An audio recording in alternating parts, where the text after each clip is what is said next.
Hello and welcome to the news in English live from Mogadishu. With me, I am Omar. The top headlines include Somali president is expected to conclude his visit to Puntland after days of talks with Puntland President Saeed Abdullahi Dani.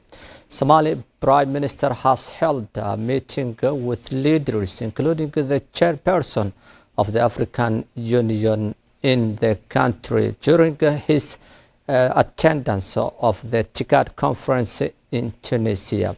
Somali military claimed to have recaptured several areas from Alshabab militants. At least 20 people have been killed in a fresh clan fight in central Somalia. Somali government is expected to deliver aid to the drought-affected persons in the country. UN has expressed concern over the current humanitarian crisis in the country as 7 million people go hungry due to the lack of rains in the country for 4 years.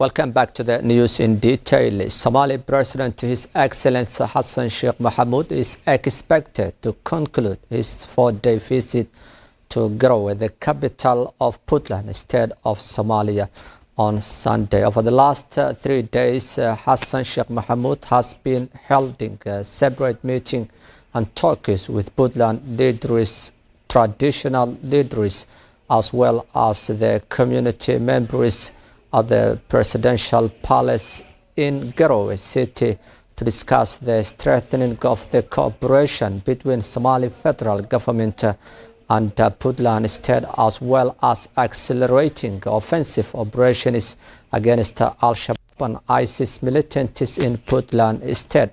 The president's visit to Puntland comes amid criticism from the regional leaders over the ministerial and senior government position allocations. Somalia is governed by clan power sharing agreement that distributes power among the major clans in the country. Engineer Mahmoud Aidid Puntland's Minister of Information stated on Friday that current Somali government led by President Hassan Sheikh Mohamud is not yet committed to leading the country in the federal system. He went on to say that Mahmoud's government must carry out what the law has legally granted to Puntland regional state in the country. On Sunday, President Hassan Sheikh Mohamud has met with the civil society organizations in Garowe, including entrepreneurs, youths, women, and scholars, to solicit advice for his new administration. According to the sources, the president and Puntland state leader would jointly press conference at the presidential palace before leaving the city. Somali government is yet to release a statement on the president's talks with Puntland leader Saeed Abdullahi Dani.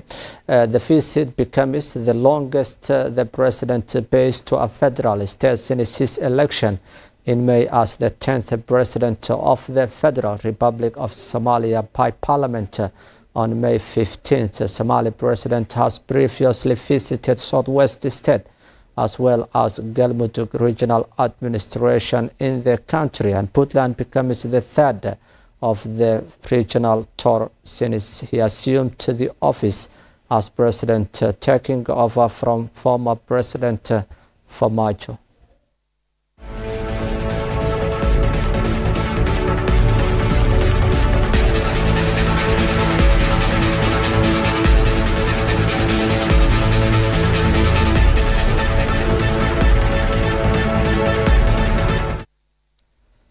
Somali Prime Minister His Excellency Hamza Abdi Barre has held a meeting with the chairperson of the African Union Commission Moussa Faki Mohamed in Tunis on Sunday, where they discussed the relationship and cooperation between Somalia and the African Union, according to the statement by the office of the Prime Minister.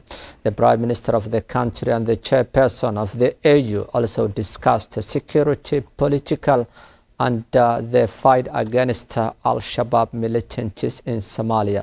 Last April, the chairperson of the Commission of the African Union, Moussa Faki Mohamed, expressed concern about the decision by the former Prime Minister of the expulsion of the African Union envoy to Somalia, Ambassador Francesco Madera from Mogadishu. Former Prime Minister has accused Madera of engaging in acts incompatible with his diplomatic status in the country. However, Ambassador Madera has not worked in the country since then, and the African Union has not yet replaced him. Somalia's new Prime Minister Hamza Abdi Barre, who is attending the Tokyo International Conference on Africa Development TICAD in Tunis, said during his speech that security and stability are non-negotiable to reach social development and economic self-sufficiency in Somalia. During his stay in Tunis, he also met with the Minister of Foreign Affairs of Japan, Yoshimas Hayashi, and the Prime Minister of the Republic of Djibouti, Abdul Qadir Kamil Mohammed, on the sidelines of the Tokyo International Conference on African Development TICAD. The press conference of the African Union and the Prime Minister's meeting is yet to be held, but the office of the Prime Minister said the two sides discussed cooperation in the security and political matters.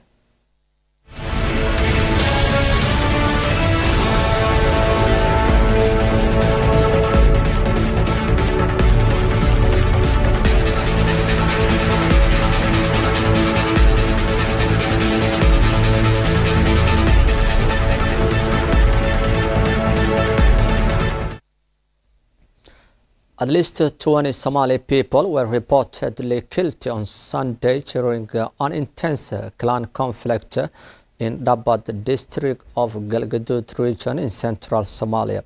Local residents in Labagele district just south of Abudwaq town reported heavy gunfire for the second day in the area. According to the governor of Dabad district, the fighting has resulted in heavy losses on both sides, with dozens injured, fighters being transported to nearby hospital for treatment. Residents reported that a dispute of a grazing land and a water well has sparked the fighting between the two clans. Somali government forces have reportedly arrived on the scene to intervene between the rival clans. The Galmudug Regional Administration has yet to comment on the clashes publicly. The scarcity of water, soil erosion, and depleted grazing land have led to increased clan disputes over rural land in central Somali's Galgaduud region for the past years. Water scarcity, soil erosion, and tuning and grazing land have exacerbated clan disputes over the rural land in central Somali's Galgaduud region, according to the IOM report on climate change and its effect on the rural communities, inter-clan community and conflict. Somali accounts on 35% of all violence, with most disputes centered on land and water for grazing. Al-Shabaab militants are part of the current conflict in Somalia.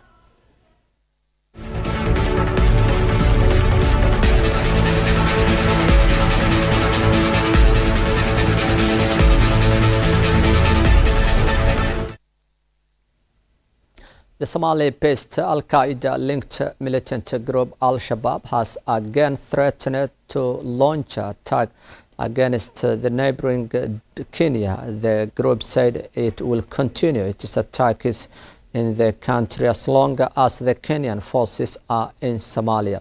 Al-Shabaab said in English language statement on Saturday it will continue the targeting Kenyan towns and the cities until Kenyan troops are out of Somalia. It said that if the Kenyan government continues to maintain its invasion of the Muslim lands, it will continue to strike inside Kenya. Know that we will continue to defend our lands and our people from the aggressive Kenyan invasion. We will continue to concentrate on our attacks on Kenyan towns and cities as long as Kenyan forces continue to occupy our Muslim lands, Al-Shabaab said in the statement. Omar Mahmoud, an international crisis group senior analyst for the East Africa, discussed the situation with the US Somali service and said this threat is a major since the election in Kenya that William Ruto was declared the winner of the August 9th election, beating Raila Odinga, the former Prime Minister of Kenya. Al-Shabaab has previously attacked Kenya, targeting Westgate Mall as well as Garissa University, killing hundreds of Kenyans and as well as foreign nationalists.